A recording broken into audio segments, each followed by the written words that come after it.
to Dr. Kraft. So please go to the mic and introduce yourself and your institution.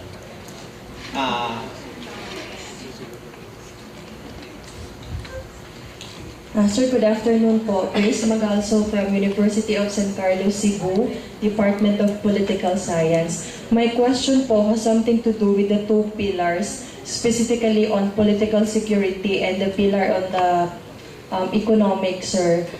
First, how do we address the issue of inequality between and among the members of the ASEAN community, sir?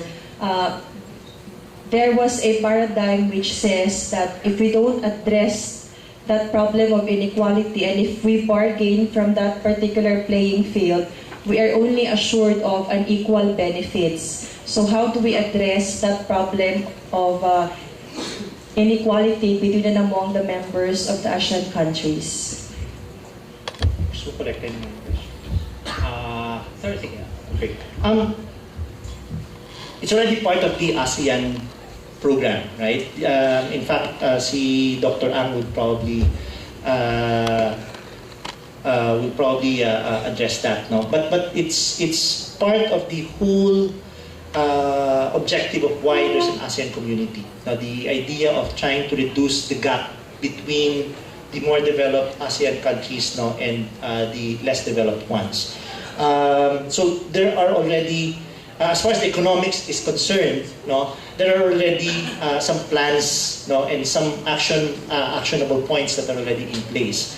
As far as the political security aspect is concerned, no, that is one vulnerability of ASEAN, in fact, right? Because as long as you have this gap between the capabilities, no, capabilities in terms of economic capabilities, no, of different ASEAN countries, they may find themselves becoming more dependent on external players, right? So in fact, the most important example of this, no, took place 2 years ago, right? When Cambodia was the chair of ASEAN, and there was this meeting in Phnom Penh, no, na kung saan hindi sila nakapagpalabas ng isang joint communique. Bakit? Hindi mapagkasunduan kung ipapasok ba doon yung issue ng West Philippine Sea o hindi. Of course, hindi natin tinatawag na West Philippine Sea yun, no? Pero yun yung isang issue na lumalabas doon. Bakit? Kasi ang Cambodia was seen as being friendly to China.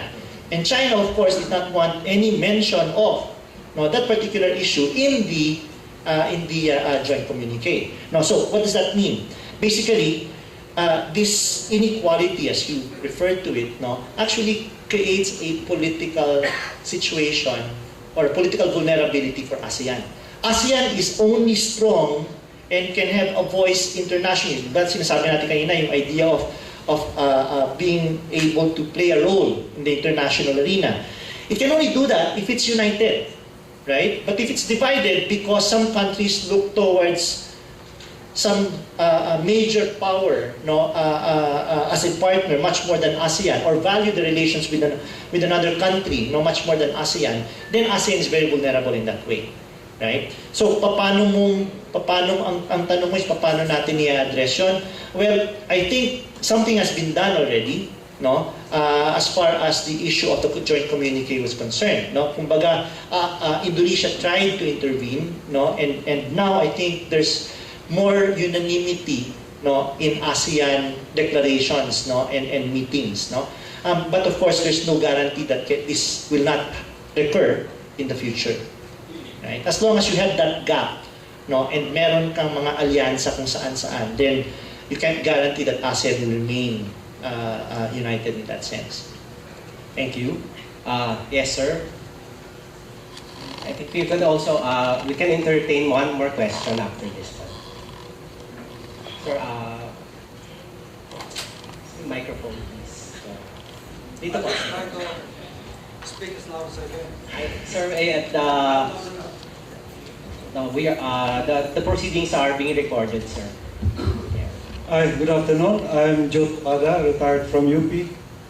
I'd just like to add to the question posed by the lady on the development gap within ASEAN.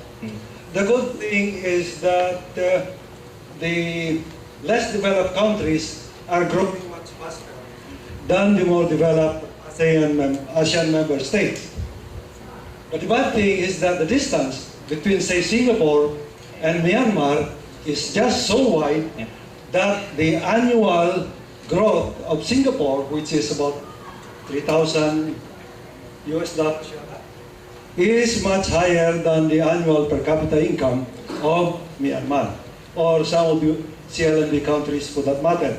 So it will really take a substantial increase in the rate of growth of the less developed members of ASEAN for them to ever catch up.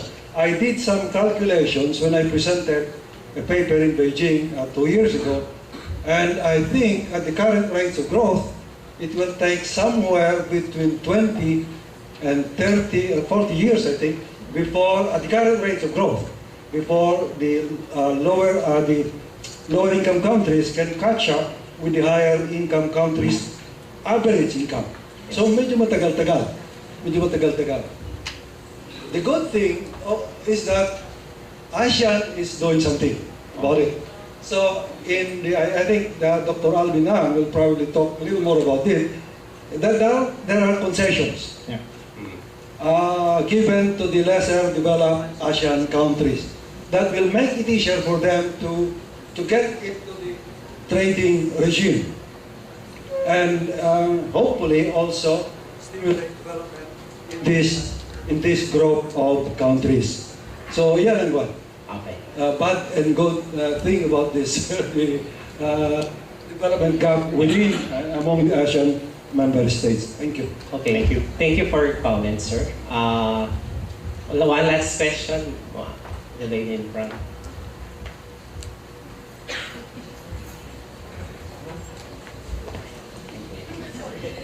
Thank you very much. I'm Jade Aquino from Baguio City. Actually, I'm from NEDA Car. I would like to say thank you for giving us a report card, at least on this pillar, no? Pillar on political and security community. However, I'm very, very interested about something that you did not mention about, which is the ASEAN's role in enhancing good governance. Parang may nagawa ba tayo? Wala tayong nagawa? What? Or you just, or is it just that there was no accomplishment at all? Thank you. Okay, thank you. Thank you. Remember what I was actually saying about the difficulty of trying to measure achievements within the ASEAN political security community. Kasi nga very, very normative yung mga nila. And pagdating sa good governance, one thing that ASEAN has actually been able to, or one of the things that ASEAN has imposed upon the membership, which happens or is implemented very selectively, is the idea that governments must go through some legal process in order to be able to be recognized within ASEAN, right? So, in other words, whenever there is a change in government which is not in consonance with their legal processes, like what happened in Thailand, for instance, there is potentially an issue as far as ASEAN is concerned. Okay? But like I said, it's something that is implemented by ASEAN only very selectively, right? It happened in Cambodia, with regards to Cambodia before, when there was a coup in Cambodia back in 1997, the membership of Cambodia was delayed by 1 year, right? Because of that particular development, right? So, in other words, I think the short answer to your question is nothing is happening as far as this particular aspiration is concerned. So may good governance sila, mayroong mga sinasabi kung ano dapat gawin as far as good governance is concerned, but there's nothing substantive as far as the achievements can be seen.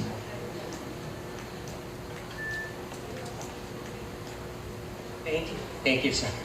So I'm very sorry we have to close this session. We still have 2 other speakers. So please give Dr. Kraft a round of applause for providing us a short part of the political security.